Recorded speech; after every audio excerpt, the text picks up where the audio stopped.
it's about time. I've been lying on this table for about 25 minutes. Okay, Mrs. Whitney. Now, just relax. I can hardly wait.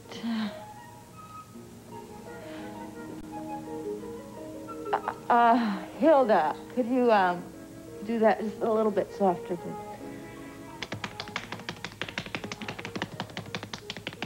Will you stop it? You're killing me! The role of Skylar Whitney is temporarily being played by James Horan.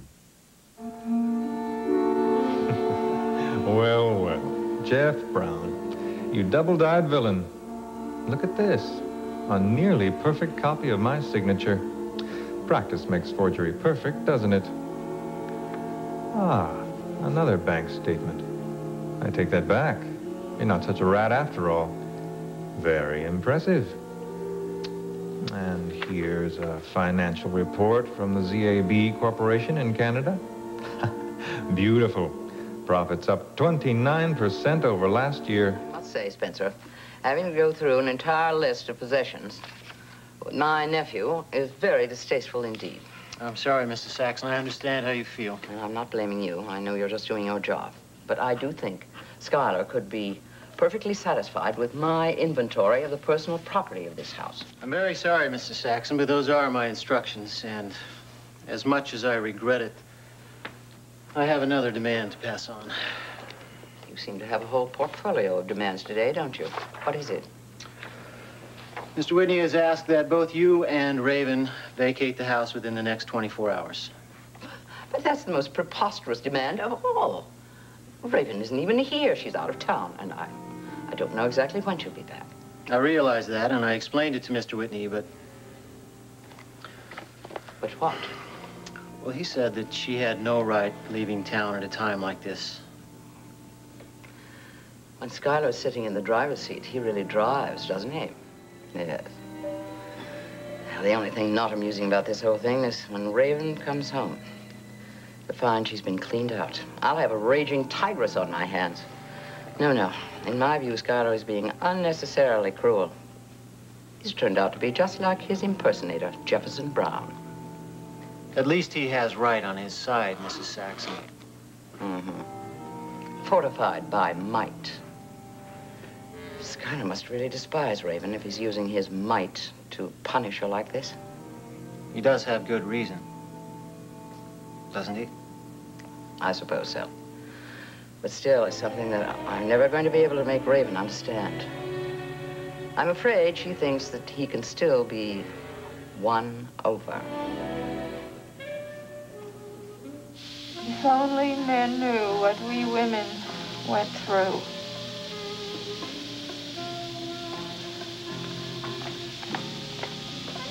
Only 45 minutes to go, Mrs. Whitney. Wait a minute! In 45 minutes, there won't be anything left of me.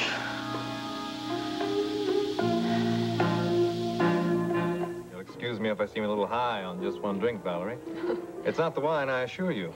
It's a combination of a lot of things, not the least of which is my pleasure at being in your company tonight. Thank you.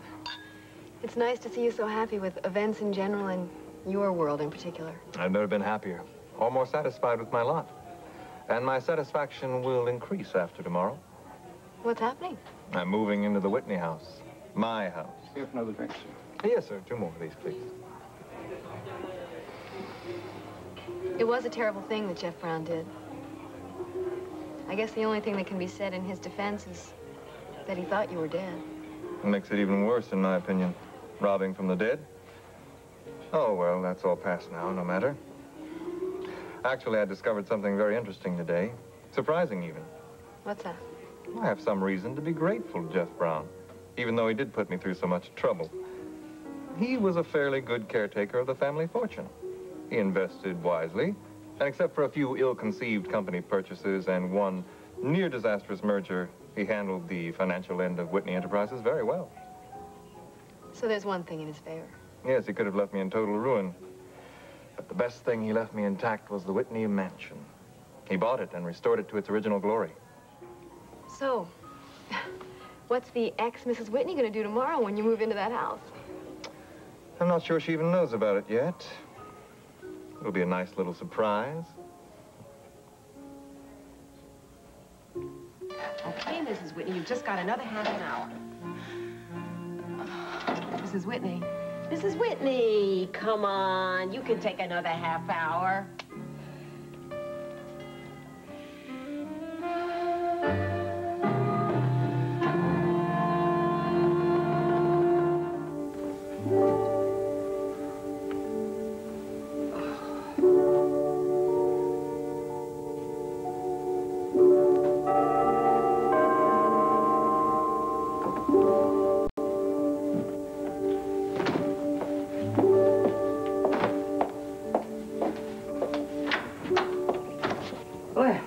You're right on time, I'm sorry to say.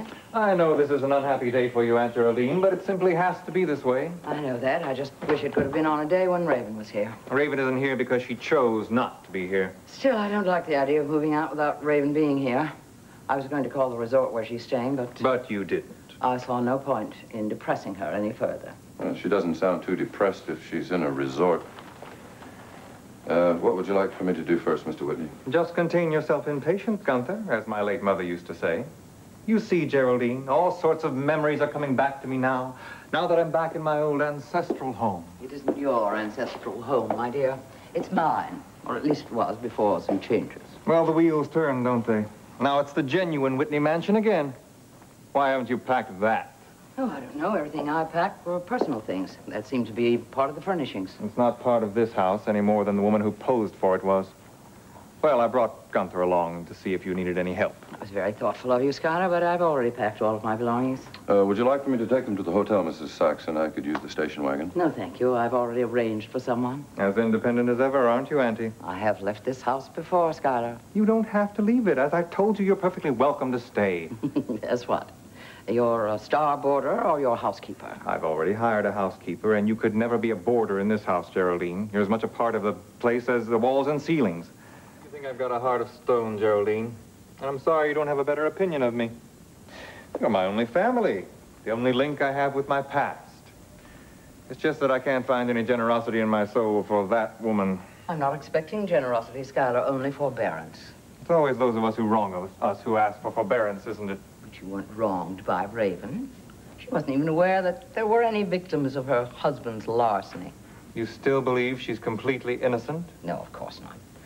But Raven wasn't the imposter. It was your friend, Jeff Brown, who was. She was Mrs. Imposter, wasn't she? His accomplice, his partner in crime. Jefferson Brown was a criminal. Raven was only... Raven.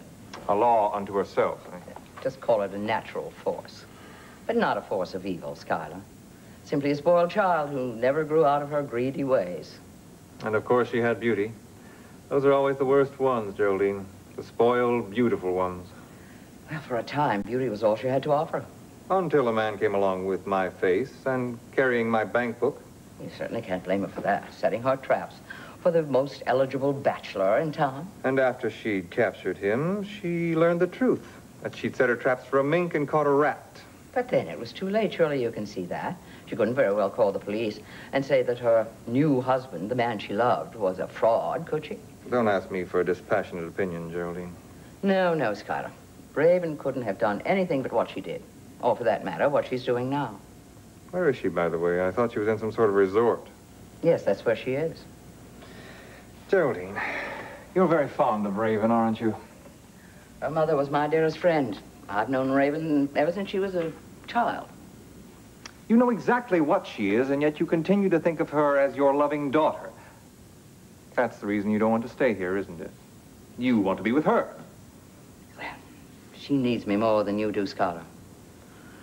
And I just have the feeling that you really don't need anyone very much. Well, I might venture to say, Geraldine, if I know Raven, she isn't going to give up without a fight. You're quite right, my dear. Right now, she is preparing to do battle. Oh, I am so hungry. I ran 3 miles this morning. I have not had anything but a glass of orange juice. Well, that exercise really makes you hungry, doesn't it? Oh, yes. Here you are. Thank you. This is lunch. I've never eaten a carrot in my life. Please, will you take this back and bring me back some food? I mean, I came here to get beautiful, not to starve. Those are the rules of the spa. Who cares about the rules of the spa? I want some lunch. 74. Come on, Mrs. Whitney. Good, good. 75. Good. Use your breath. Use your breath. Firm your stomach. 76. I can't. Mrs. Whitney, just a few more. Come on. Do it. Just a few more. Let's go now. Good girl. 75. Wait a minute. I just did 75 and 76. No, you didn't, Mrs. Whitney. I did too. Get off my feet.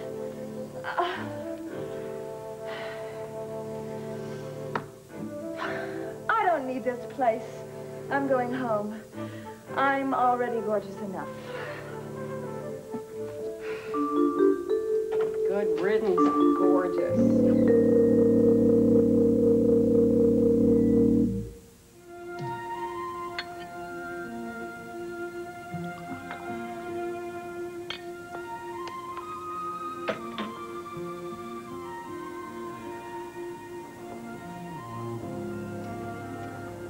To the ex-Mrs. Skylar Whitney, a final toast.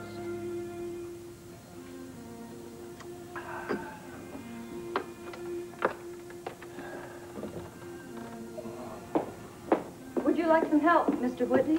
Yes, Nora. You can stand there while I remove this forgery. Forgery? Well, it was meant to be a painting of Mrs. Skylar Whitney, and since there never was such a person, the painting is a fake. Yes, sir, I understand. What shall I do with it? That's a good question. Technically, I can do whatever I want to with it. Burn it, punch holes into the canvas, stick needles into it. You see, it was paid for with my money, Nora. Of course. However, I may just decide to do something magnanimous. After all, I have no use for it. Destroying it would be malicious. Would you like to donate it or something? That's exactly the word. I'll donate it. Yes, tell Gunther he can deliver it to Mrs., to Raven, whatever her name is, sometime tomorrow. Yes, sir, I'll go tell him. Excuse me, sir.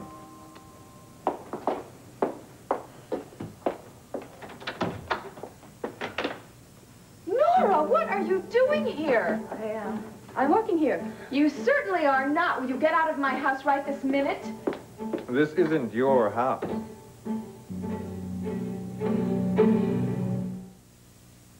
What is this? Have you just moved into the house just like that? I moved into my house, just as we agreed, remember? Well, I thought you'd give me a chance to move out before you moved in. You had your chance. You chose to go on a little vacation instead.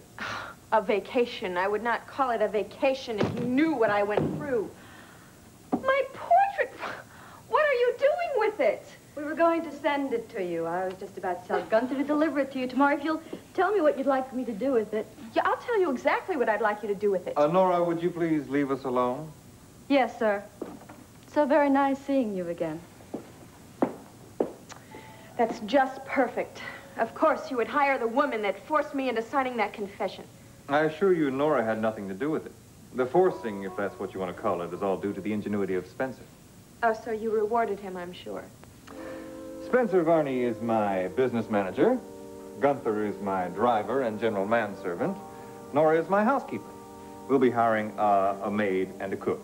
We have a gardener. So the house is well taken care of, if that makes you feel any better. What about Geraldine? Is she going to be your governess? Geraldine is at the moment staying at the Monticello Arms. And I'm sure she has a place large enough to accommodate you both. Oh, how sweet of you. I offered her the hospitality of this house, but she chose to live with you. I see. Well, what about my things? What about my clothes, my furs, my jewelry? Everything you call yours is still here. Oh, well, I'm surprised you didn't just bundle it up and throw it out in the street. Oh, no, I wouldn't do that. Especially considering how much of my money was spent on those personal possessions. Well, I'm going to go upstairs right now and collect my belongings. No, you're not. You can't go up there, Mrs. Swift. Wasn't that your last name before you took those marriage vows? You cannot stop me from taking my things. Oh, I wouldn't dream of it. It's just that there's some question as to which are your things and which are the things you received from Jefferson Brown. I am going to my room. The door is locked. What? It's locked and it stays locked until I get an accounting of every single item proving exactly who paid for what. Because every item paid for with a forged check will be retained by me. Is that clear? You can't do this. You can't just steal my things. Oh, yes, Mrs. Swift. That word is very apt. Unfortunately, you're using it in the wrong context. I can't believe you're doing this. After everything I did for you. For me? Well, what was it you did for me? Nothing. Except for that 6,000 sit-ups.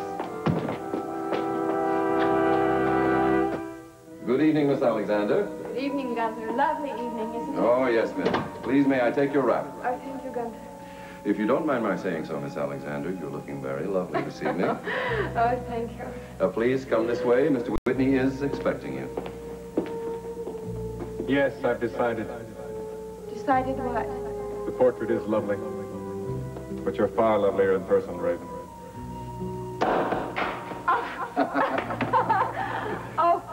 Oh, we must not forget the purpose of this visit. I am simply here to collect my belongings. Yes, of course. Sir? Thank you, Gunther. Would you mind going upstairs and getting the ladies' belongings? Very good, sir. Cheers. Well, it shouldn't take Gunther too long to return, since you've already told me there's very little I can consider mine here. The truth is, Raven, you could consider it all yours. Whatever do you mean, Mr. Whitney? You've only to say the word. And this house and everything in it would be yours, including me. Why, Mr. Whitney, but this is so unexpected. And after all the unkind things you've said to me. I was only trying to delay the inevitable. To deny my own feelings, but it's no use. I want you with me, Raven. Forever. Oh, you foolish little man. What? It's too late. It's much too late. Oh, don't say that. No.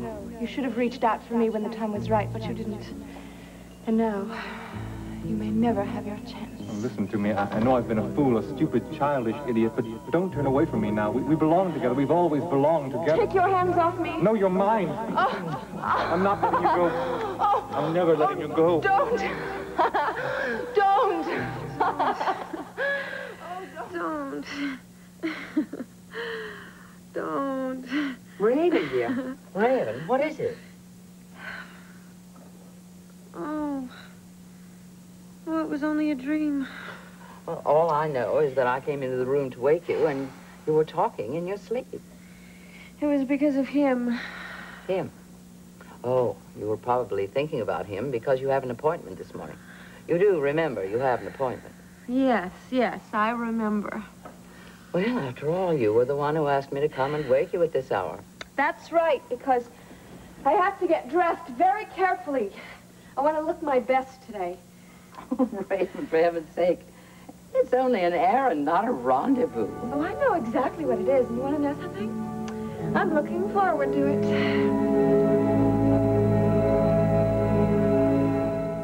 It was so real. I mean, you know how dreams can seem so real that it takes you hours before you realize it didn't really happen? Yes, I know the feeling. It was just wonderful. I mean, it was like a preview of what might happen. I don't mean that it'll be just that way. I'm not that silly. And what just did you see in this preview? Well, Sky wasn't nearly as unpleasant as I expected him to be. As a matter of fact, he was really nice. And I really think he's going to be, too, because when it comes right down to it, I think he knows what he's doing is wrong. I haven't seen any signs of contrition. Well, I just can't believe that he's going to take it all away from me. Not when we're face to face. And, that's why my face has to look absolutely perfect. Oh, there's just one big question. Don't tell me, let me guess.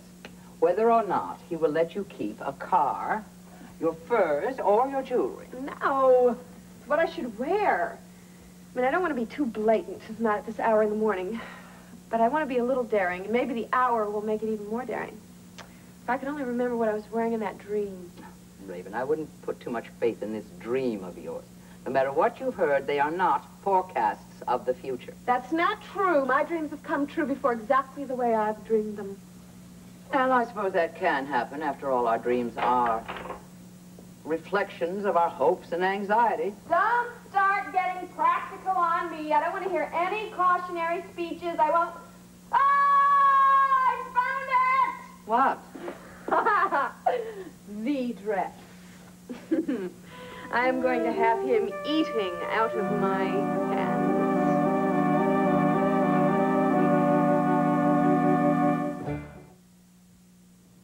I agree with you, Gunther. It's a very big, empty space.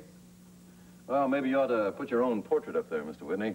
It's a thought, but frankly, I think there's something vulgar about putting up your own portrait. Well, it didn't seem to bother that lady none, huh? My point, exactly. There's the lady now. I'll let her in.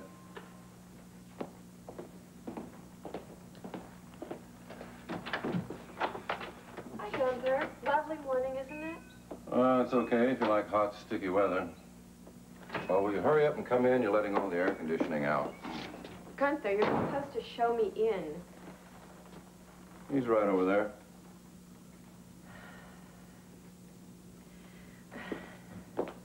Good morning.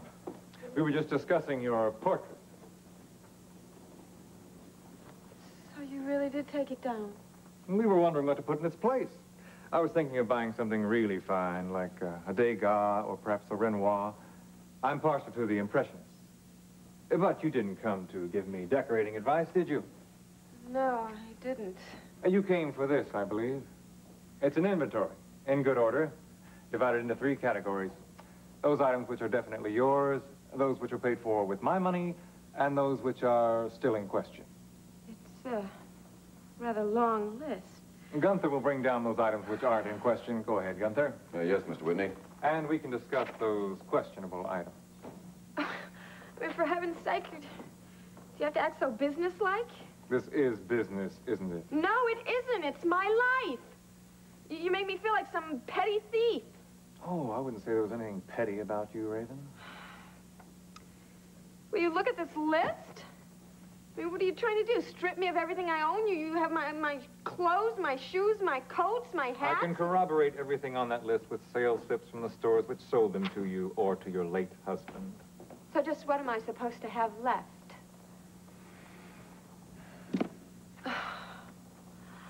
Oh, come on. Is that all? Apparently everything in it was yours before the marriage. Oh, excuse me, would you like some coffee? Gunther, get us some coffee. I almost forgot my manners. You are forgetting a lot more than that. This is not all I had left. I had a lot more than this. You fail to realize that I had a lot of my own money before I got married. This is absolutely ridiculous. I'm merely keeping what belongs to me, Raven. And I'm letting you have something a lot more precious than anything on that list. Your freedom. Freedom to what? Walk around naked? No. No, this isn't business, is it? This is revenge. This is justice, Raven. Oh, yeah? Well, this is what I think of your justice. Give me that. No. Give me that. Oh. You ever have a nightmare that lasted for years? You must like to live in some sub-basement of hell. You really expect me to forgive and forget and make sweet offerings of charity, when all I really want to do is put my hands around that lovely white throat and squeeze and squeeze. All right, then do it. Come on. Kill me. Well, do it, you big coward!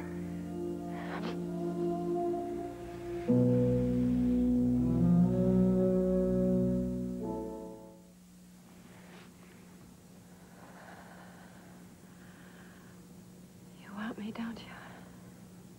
You think so? Because of one kiss? I can tell a lot from one kiss. No wonder you were the perfect match for Jeff Brown. You're as conceited as he was. You want me. You just don't want to admit it. You're afraid of me. I can't tolerate hysteria, Raven. That's why I kissed you. Oh, is that right? It worked, didn't it?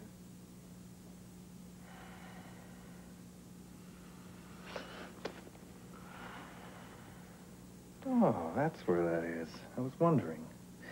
I understand this cost more than $200,000. My engagement ring. I don't care what it is. It was my money that paid for it, wasn't it?